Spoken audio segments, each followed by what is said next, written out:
Welcome back to another episode of Hoops and Helmets. It's Monday, so you know it's going to be basketball. Last day of March, so we can still call it March Madness. We got the Final Four coming this weekend. And for only the second time in history, all four one seeds made the Final Four.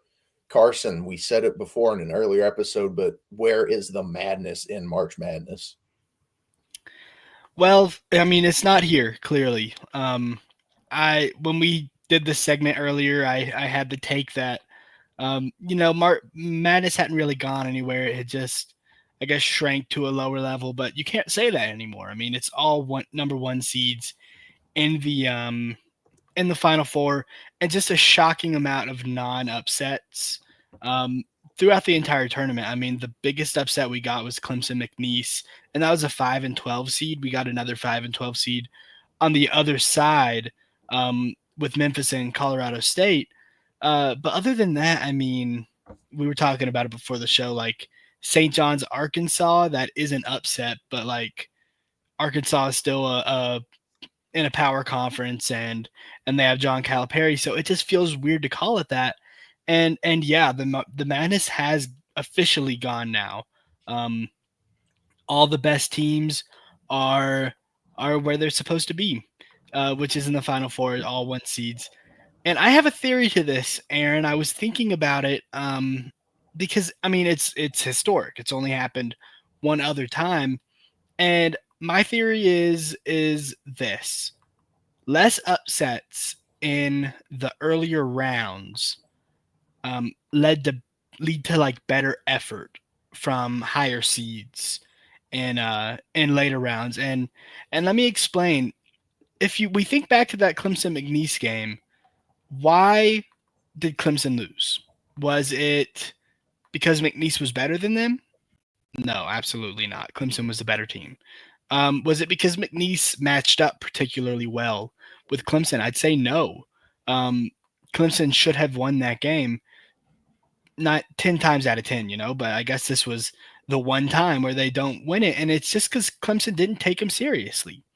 And we see that often in the NCAA tournament, which sounds weird because it is the tournament. This is like what all the teams have been fighting for all year, but it's just nature for a high seed to take the low seeds a little unseriously, and that's what happened here with Clemson. But it happened so little times that by the time we got to the Sweet 16, Aaron, it was all power conference schools. No seed lower than a 10 seed, and that was Arkansas. And we had known what Arkansas was at that point. They're super well coached, super gritty. So at this point, is like no team is not putting in 100% effort on any night. There are no low seeds to take unseriously. Um, and in one game formats, that's deadly. But because no low seeds made it out of the first two rounds, every team is taking their opponent seriously. And when both teams are playing at like with 100% effort at their full potential, the better team is going to win most of the time. And it doesn't happen all the time because you might just have bad shooting nights and stuff like that. But most of the time, the better team is going to win if both teams are putting in 100% effort. So that's what we're seeing. Uh, there were no teams to sleep on, and so the best teams played their hardest, and here we are. It's what we're supposed to do. And Aaron, I can't stress this enough. We are lucky because of this. I mean, we are absolutely blessed. I will always Cinderella teams are so much fun. I love them as much as the next guy, and I wish we could have had one. But at the end of the day, in my opinion at least, it is always more entertaining to just see the best two teams duel it out. Mhm. Two great teams just giving it everything they've got. And and also just think of how many great games we have had over since the Sweet 16, Aaron. We had MSU and Ole Miss was a 3-point game. Texas Tech and Arkansas ended with a buzzer beater. Houston and Purdue was a 2-point game. Duke and Arizona was a 7-point game. Texas Tech and Florida was a 5-point game. Auburn, Michigan was a 6-point game. 6 out of 12 possible games have been in single digits. I mean, that's incredible basketball, That's like what we're watching for.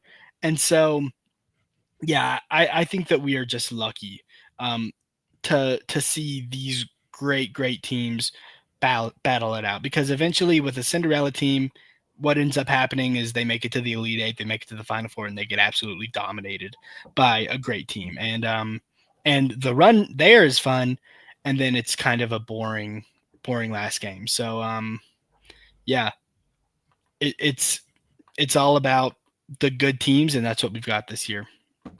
And before we get into this historic Final Four preview and deep dive, Carsen, I want to get your take on something that I've been thinking about with how the transfer portal and NIL are. Could that result in the death of a Cinderella story? Because what makes these Cinderellas possible is that it's the same few guys playing together for 3-4 years. Mm-hmm. But now, if a couple of those guys pop off and have a great season, they're hitting the portal and they're going to a power conference team. So, Carson, do you think that with NIL and the transfer portal, will Cinderella stories die as we know them? Well, it's a great point, Aaron, because I think that we will see less of them.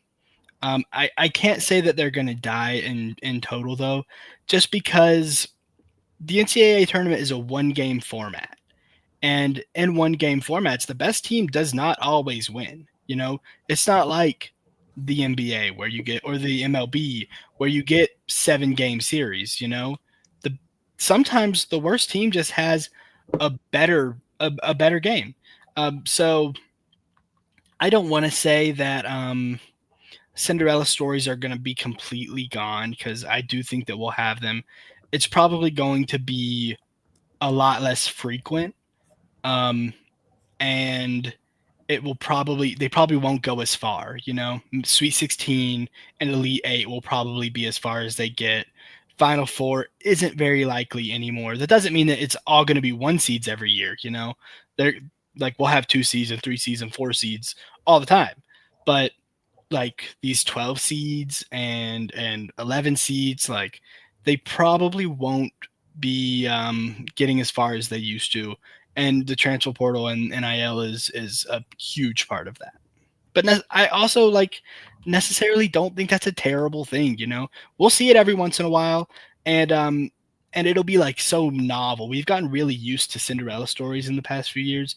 It's going to become novel again, and we're just going to get the best basketball, and I'm pretty happy about that. That's also a great point. Arkansas, in my opinion, was not a Cinderella story. I mean, they only got to the Sweet 16 in general, but also, I mean, a 10 seed, in my opinion, isn't really that's not a super high seed. Cinderella story to me, you kind of got to be 11 and up. And when you have Calipari as the coach, I wouldn't really label them a Cinderella, but he's absolutely right. The media always wants to label somebody a Cinderella team just because it's like It's a hot good topic, for storylines. It Exactly. makes a headline look really good, but Chris also saying the smaller schools lost their one huge advantage, and Mm-hmm. Arkansas had a ridiculous amount of transfers. But Carson, moving on from the NIL discussion, let's talk about a couple close games that we saw in the Elite Eight. Arizona pushed Duke really, really hard. Caleb Love Mm-hmm. had a phenomenal game. Ultimately fell short of beating Duke, but great way to end his college career. And Texas Tech and Florida, another insane game. Carson, do you think that Arizona and Texas Tech exposed some weaknesses in these 1 seeds that their Final Four opponents could potentially exploit? I'll start with the Texas Tech Florida game. I don't think that Texas Tech necessarily exposed any weaknesses in Florida, because it kind of had already been exposed, in my opinion, and that's turnovers. Florida has been really, really bad, just taking care of the basketball over the tournament. In every single game, they have had at least 12 turnovers. Um, that's bad. You kind of are shooting for 10 or less. 12 in every game, even like you're playing the 16th seed, you have 12 turnovers. That's not very good. So, um, Florida's real weakness is that they don't have many, um, like primary ball handlers and primary playmakers outside of Walter Clayton Jr. And I mean, he's one of the best in the whole country. So it kind of hides it a little bit, but they just don't have a lot of playmakers and specifically great passers, um, or great ball handlers, I guess. I mean, ball handling isn't as big of a need, but they just don't have a lot of great decision makers, um, in terms of the backcourt at least. So, yeah, that is their major flaw, is that they just can't seem to hold on to the ball. But Arizona to me was the big. I mean, that was one of the bigger games in the entire tournament because they finally did expose a flaw that nobody had been able to get out of Duke all year, and that's endurance. And that's not to say that Duke is like poorly conditioned or anything. It's more just to say that Duke is full of 6'6" guys. Their entire starting lineup is 6'6" or taller, with Malawak being um, 7'1", I think 7'2", maybe even, and Cooper Flagg being 6'9". They're all really big. The smallest player in their entire rotation is Caleb Foster, and he's 6'5". So these guys wear down, dude. They just can't go a full 40 minutes. Like 6'2" and 6'3" and 6'1" guys can do. So they wear down, and if you can get them if you can just stay within striking distance late, you can make the game interesting. They're also young, which is one thing I mean, some of them are young. We do have some like experience, especially with transfers. But Cooper Flagg is supposed to be a high school senior right now. He reclassified. Knipple and Malawak and Ngungba, they're all freshmen, so they just literally haven't had the chance to build up the endurance of some older guys. And if you can stay within striking distance late, you have a chance, and that's what we saw in the Arizona game. They let themselves get a little too far behind, but they really made up some distance in the last 5 minutes or so. So if you can if you can like keep it to a single digit game within 5 minutes, I'm not just gonna go ahead and write it off like Duke's gonna lose that game, but it's gonna be interesting. Their one saving grace is that they have really, really phenomenal depth. So they have guys that they can bring in, Ngungba and Mason Gillis and Malik Brown and Caleb Foster. Like, they have a lot of guys who they could bring in off the bench, and keep these starters fresh. But I mean, and if it's a close game the whole way through and you're playing Cooper Flagg a lot, you got to play Proctor a lot, and you got to play Malawak a lot, they're going to wear down by the end of it. So to me, that is how I would beat Duke. That's kind of how you have to do it. Well, Carson, before we get into a deep dive on these one seeds, you got one of your Carsonites in the comments. Let's go appreciate the support. But Carson, we've been like touching on these one seeds a little bit for a couple weeks now, but we're just down to 4, so we got time to really go into some depth here. Which team are you wanting to start out with? I like to start at the bottom and make my way up. So let's start with the number 4th team in the country, in my opinion, which is Auburn. I've been pretty consistent about this, and I have kind of warmed up to Auburn because they just had their best game of the tournament against Michigan State. It was a close game, but I mean, that's the best team they've played, and it ended up being 6 points, but the game felt more in control than that to me on Auburn's side. So yeah, like I'm pretty warmed up to Auburn. I still think they're the weakest team. It's really effort dependent with Auburn, and that's why we saw them drop some at the end of the season, 3 or 4, in fact, because they just weren't putting in the effort But Johnny Broome is a top 2 player in college basketball. He and Cooper Flagg are battling it out for National Player of the Year. He's averaging 19 points per game, 11 rebounds per game, and 3 assists per game, and 3 stocks per game, from 51% from the field. So that is, I mean, really, really good efficiency and just a National Player of the Year caliber dude. And that's what he is. But outside of them, they have 4 other top 10 point per game scorers, and they're all guards, and they're shooting 37% from 3, all of them or more. And that would be Baker, Mazzara, Pettiford, Kelly, and Jones. So even though Auburn does prefer that, like, interior presence with Johnny Broome, just because he have how much of a monster he is, they can still shoot the 3, and they can shoot it pretty well. They're also a really, really good rebounding team. That's probably their biggest strength, in my opinion. They got out rebounded by Michigan, but only by 2. And then they Michigan State by 2. They out rebounded Michigan by 15. They out rebounded Creighton by 10, and they out rebounded Alabama State by 10. So I think that's like a 8.3 ish average. That could be wrong. I know it's 8 point something average. That's really good. Their defense they have the potential to be really good, but they've just been inconsistent. They have a lot of long-armed, pesky perimeter defenders and big, strong, athletic interior defenders. But once again, it's that effort, Aaron. It's not always there. And they just have a tendency to get lazy. You saw it sometimes in the Michigan State game where off-ball screens, they don't navigate them super well. On-ball screens, the bigs do not navigate them well at all. Johnny Broome is super slow-footed on the perimeter. That's one of my bigger issues with him. And the guards are all slight, and they get bullied on the interior, but they have the ability. They are able to be a really good defensive team if they're putting it all together and if they're putting in 100% of their effort. But to me, that's just not enough. You can't switch on a light.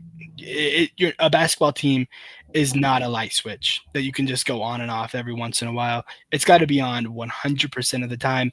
And the 3 other teams above them just have some of the highest motors out of any teams in basketball this year. I mean, Duke's motor is phenomenal. Florida's motor, especially at the end of games, I mean, is incredible. That's how they've won so many of their games up to this point. And Houston is the best defensive team in the country. So Auburn has to be my number 4 just because I don't trust their consistency. I can't trust them on a night-to-night basis like I can a Duke or a Florida or a Texas Tech. And Texas Tech is number 3 in my power rankings. This is going to be the shortest one just because they are the most one-dimensional team out of any team on this list. They're basically 3-and-D personified, dude. The best defense in the nation. I mean, incredible. They held opponents to 58.3 points per game this year, 38.2% from the field, and 30% from three-point. All of those numbers are elite. They forced 13.4 turnovers per game from their opponents. Incredible. I mean, that's more than what Florida is losing every game, and 7-point steals per game and 4.5 blocks per game. Both of those are just completely elite numbers.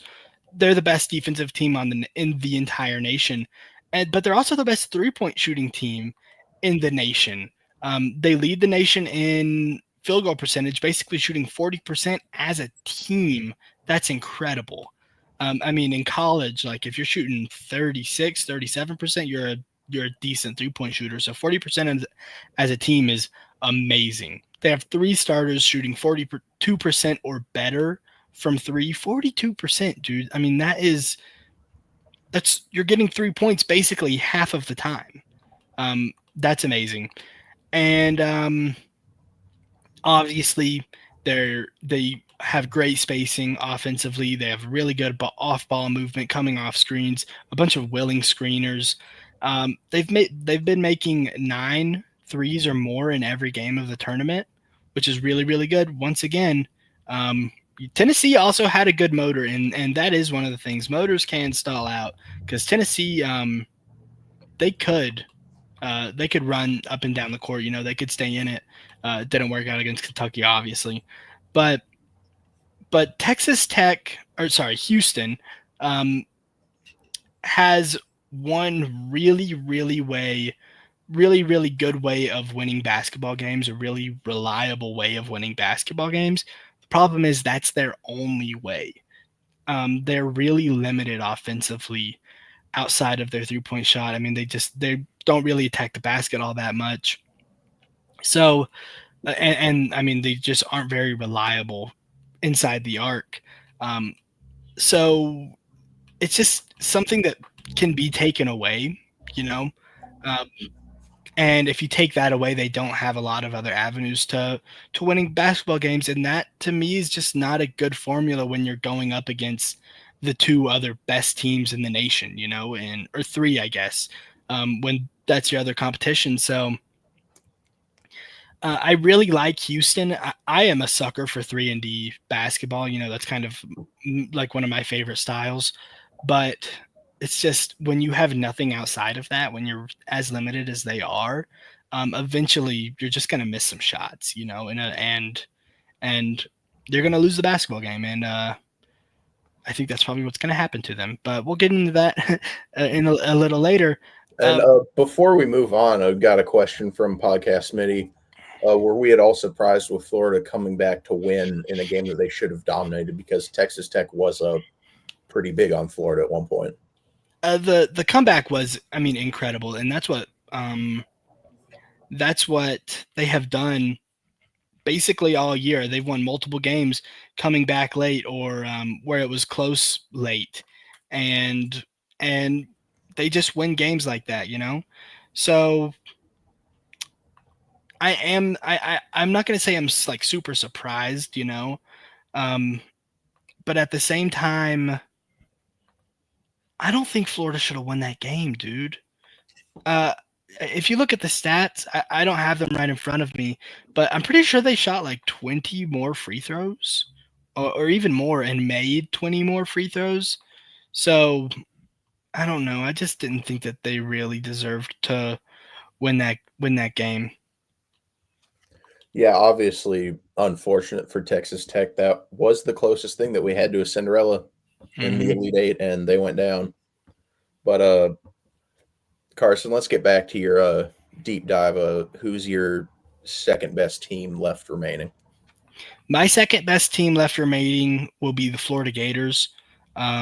This has all been, these guys are close, dude. But Florida specifically, I think, has a gap between them and Auburn and Houston. They're just really, really good, dude. They are so good. But they do have that weakness, and it is and it's turnovers. But before I get into the weakness, let's stay positive here, and let's talk about what they do really good, which is just devastate you with these big runs and their endurance. And they also have great depth. But they go on these runs all throughout the game, specifically late, where they just win games that look out of reach. They beat Texas Tech. They were down 9 within 3 minutes, and they ended up winning by 5. They outscored Maryland 47-33 in the second half. Against Norfolk State, they had 53 points in less than 17 minutes. So, I mean, that is just piling it on, dude. Absolutely incredible. And they're down but never out, dude. If they're within striking distance late, they're going to strike. It happens over and over. It's like they just hit another gear when you got 6 minutes left in the basketball game. They have elite guard play. Clayton Jr. might just be the best guard in the entire country, dude. He's 6'3", 195, which is just good which is a good frame for a point guard. He's an elite scorer, 18 points per game on 44.6% from the field, 38.5% from three, and 86.5% from the field, from the free throw line. In the tournament, he's averaging 22 points per game. He's a really good positional rebounder, 3.6 rebounds per game. But it's not just him. Will Richard and Elijah Martin are really, really good second and third options. They're both hovering on either side of 14 points per game, which is really good for a second, third option. They're both good positional rebounders. They're both at 4.5 rebounds per game. They're respectable, but not great 3-point shooters. Um, they are both like 35%. That's respectable, but it's not super. It's not super great. And Richard is a really, really good primary, like ball stopper. A perimeter defender. Martin, he's good. He's small, so he can be kind of taken advantage in that way. But he's also stocky. So he does bring at least some value on the defensive side of the ball. Outside of their guards, they have elite height. Two players 6'11" or high or taller in their starting lineup. They got more players of a similar height on the bench, and they've got great depth. They throughout the regular season, they played like 10 guys, basically 10 minutes per game or more. They have shortened that down to 8, and every once in a while they'll bring in a ninth guy, but now their rotation is basically 8. The problem is, like I said, turnovers. They're not good at holding onto the ball at all. And they just don't have any really reliable scoring and playmaking threats outside of Clayton Jr. No one else in their rotation is any higher than 36% from the 3-point line. That's not very good. You really want to have at least another guy who's shooting 38, because 38 isn't incredible. So you really want to have somebody else higher than that. And they don't really have any great playmakers outside of Clayton Jr. And that shows with their 12 turnovers a game in the tournament. So they are beatable, and they've got a formula that you really can bank on, which is just run them out of the paint, make them beat you with threes, load the paint up, stop their big guys, and that's how you beat them. Obviously, it's much easier said than done because they are in the Final Four and they're the second best team in the entire nation. But it can be done if you have the personnel to do it.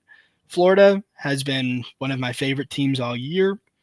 I really like the way they play, and it's just a reliable brand of basketball when you have guys, when you can just get into the paint over and over and over. They get to the free throw line really well, clearly, as you saw against Texas Tech, and that's reliable points. That's reliable. That's efficient basketball. But when you have a weakness as glaring as their 3-point shooting is, that is exploitable. So I expect Auburn to try and keep them out of the paint and make them beat them from 3. I don't know how well it's going to work, and we'll see about that later. But my number one team, everybody knows it was coming, is the Duke Blue Devils. I got them on my head. They have ultimate versatility, Aaron. So many ways to beat you. First off, they have 37% or higher 3-point shooters on their team or in their rotation. Flag, Knipple, Proctor, Sion James, and Isaiah Evans. I believe 3 of them are above 40%, Knipple, Proctor, and James. That's incredible. All of their perimeter players, too, are really good at attacking the closeout, and they're all great decision makers. They're all 6'6", so they can all have like passing angles that they can find that a lot of them wouldn't be able to find. Flag, when attacking the closeout, uses his physicality and his vertical athleticism and his body control to just overpower his opponent inside. Knipple is thick and he pushes defenders around and has elite patience. It's so fun to watch him. I mean, he's going so slow, and you're like, there's no way he can get the shot up. And then he just does, because he just waits for his defender to go past him. Elite patience.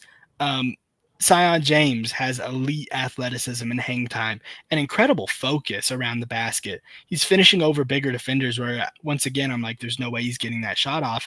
And if he does, it's just going to go careening over the backboard, and it goes in. It's incredible. Proctor is so fluid and slithery. He's got these long arms and he avoids contact while being right at the basket. I mean, he's basically dunking the ball while not being touched. I mean, he's putting the ball right on the backboard. So 100% right, podcast Smitty. Just too long, too much to deal with. And they've just got too much talent for everybody else. And the decision making, Flag and Proctor are tier 1 decision makers. Flag might genuinely be the best passer in basketball. And then Sion James and Knipple, they're good. They're not great, but they are absolutely reliable. And then they're all great at moving off the ball to get an open look. So if you close out on these guys too hard, it's either going to be a drive and kick out or it's going to be a drive and score, get to the free throw line every single time. And then they also have elite lob threats and offensive rebounders. Malawak is obviously number 1, but also Ngungba and Flag are really, really good offensive rebounders and lob threats. Malawak is averaging 2.8 offensive rebounds per game. Flag and Ngungba are both at 1. They also have great touch.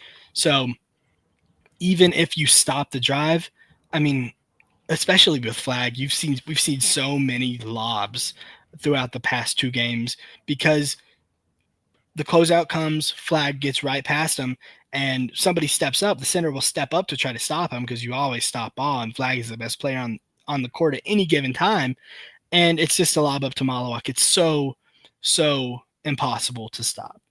They also have good mid-range shooters. So if you're just packing the paint on them and you're running them off the three-point line, Proctor and Knipple are great mid-range shooters. Flag and James are good mid-range shooters. So they can beat you from that intermediate area. Their bench pieces are incredible. Caleb Foster was starting earlier in the year. He's coming off the bench now, and he is an incredible leader for the second group. He'd be starting for a lot of teams. The Ngungba is a great second big with his strength and his athleticism.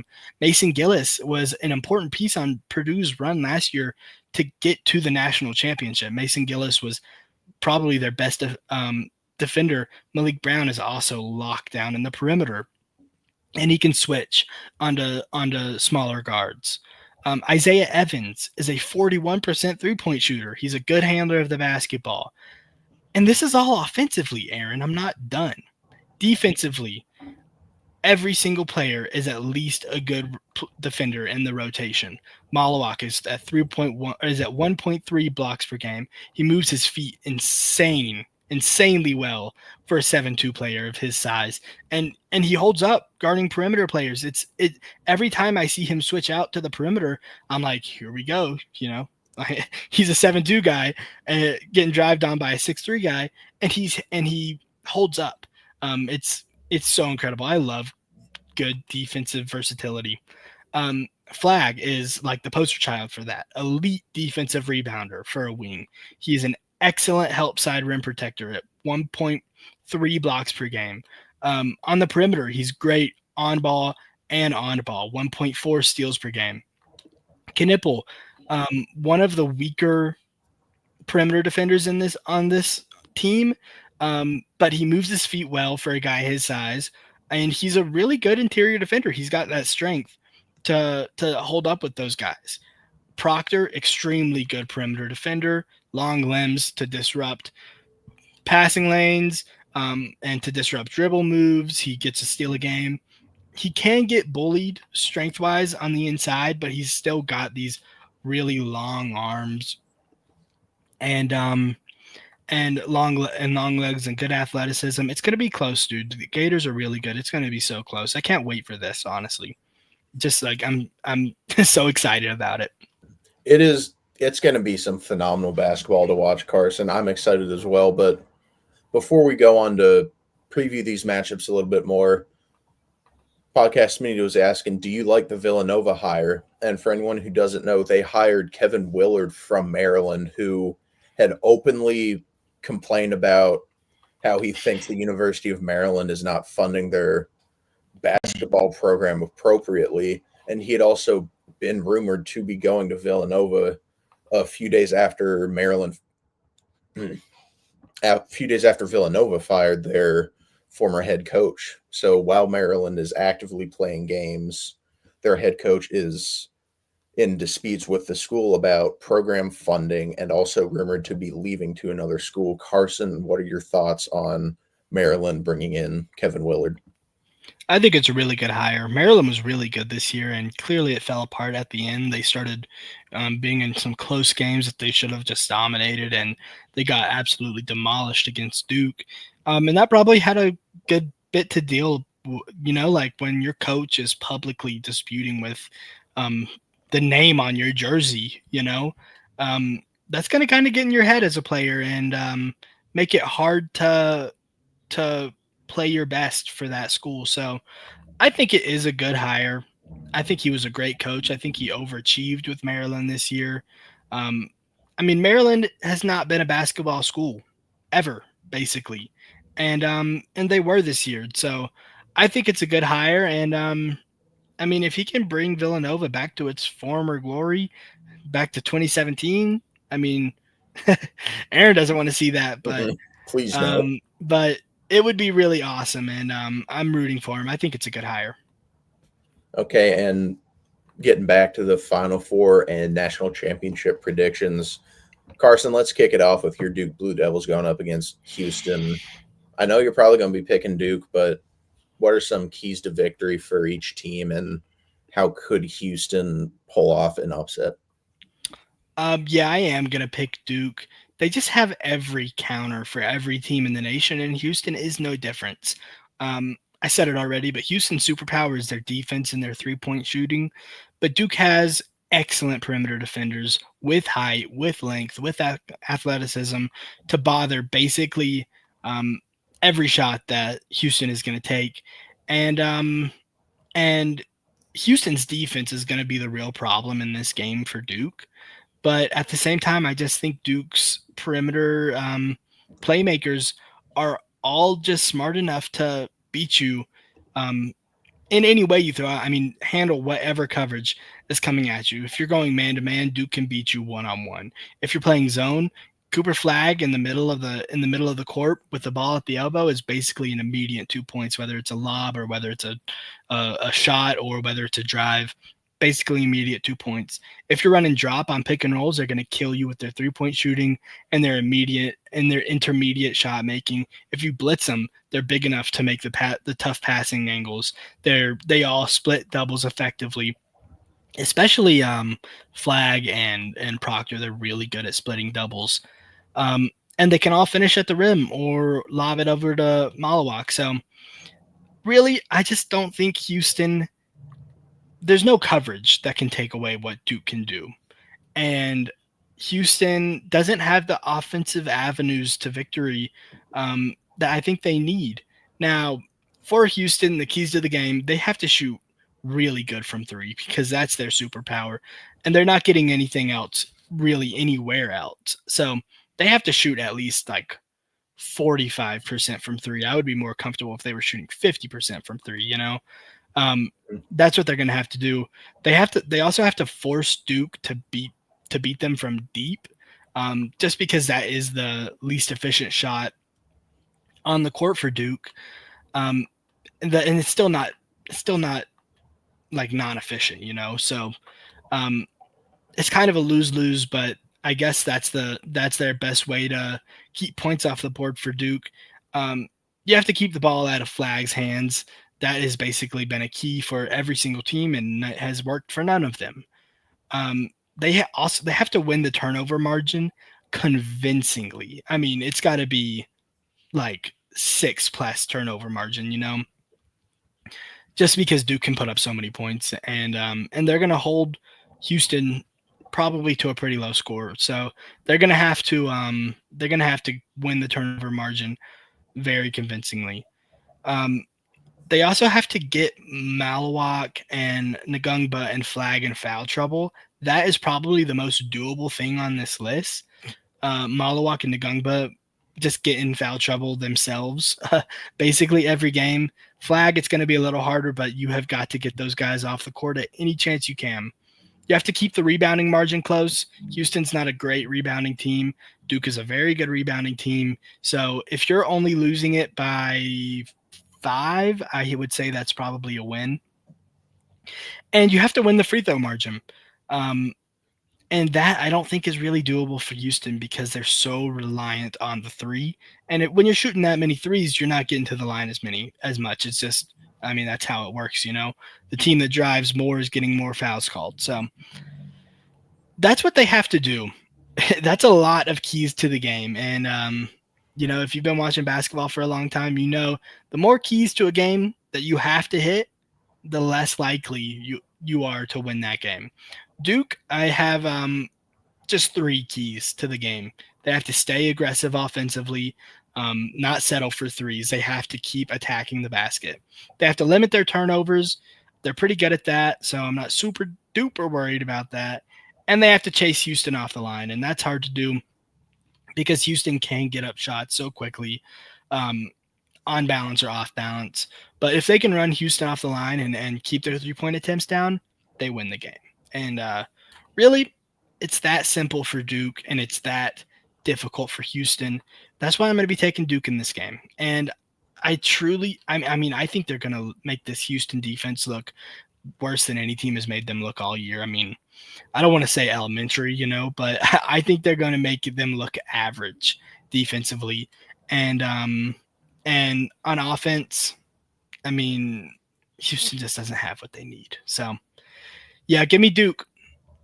And other Final Four matchup, we got Auburn and Florida. I know you said you're warming up on Auburn a little bit, but they were still your lowest ranked team remaining in the tournament. What are your keys to victory for both of these teams? Um, for this team, Auburn has more to do than Florida has to do. Auburn has to shoot really good from three. They're a pretty good 3-point shooting team. They're not great. I think they have to shoot at least 40% from there. They also have to win the turnover battle handily. That's probably the most doable thing on this list just because Florida gives it away so much. And they have to keep the rebounding margin close, and that's going to be really, really hard to do. Florida is basically the perfect team to take away Auburn's strengths, and specifically on the interior, just because they're jumbo sized and they can impact Broom in a way that not a lot of other teams would be able to do. And as good as Auburn is at rebounding, Florida is just way better. I mean, Florida out rebounded their opponents by 8.6 over the entire season. And that is basically what Auburn is doing in the tournament. So Auburn has to keep the rebounding margin close. They have to keep the turnover, or they have to win the turnover battle handily, and they have to win the free throw margin. I think that is doable. I don't want to say probable because Florida is a really good free throw shooting team and they get to the line a lot, but I think it's doable with how often they attack the basket.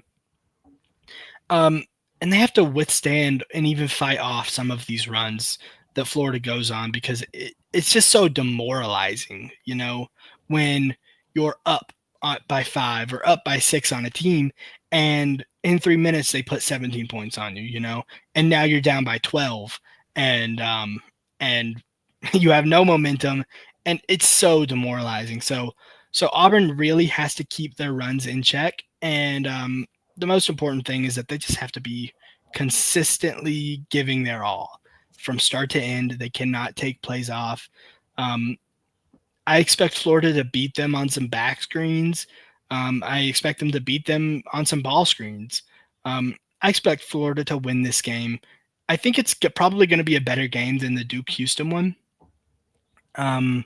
Just because I think Duke is so elite at all of Houston's weaknesses.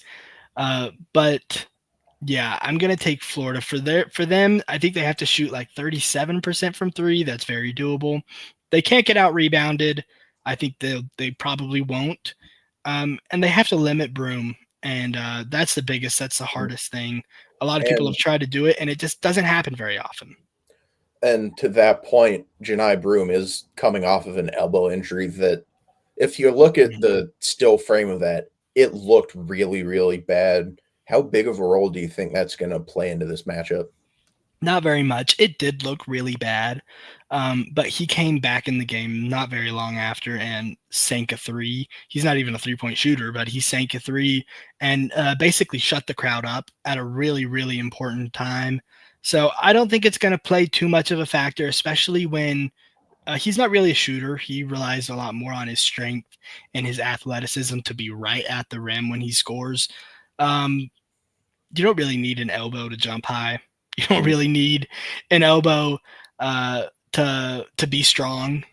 So I don't think it's going to affect him very much. If he can hit a couple threes though, and make these Florida defenders come out and guard him, that can really open up a lot. So hopefully he's okay because obviously you want to see both of these teams at full strength. That's what we're looking for. That's why all number one seeds are in the tournament right now.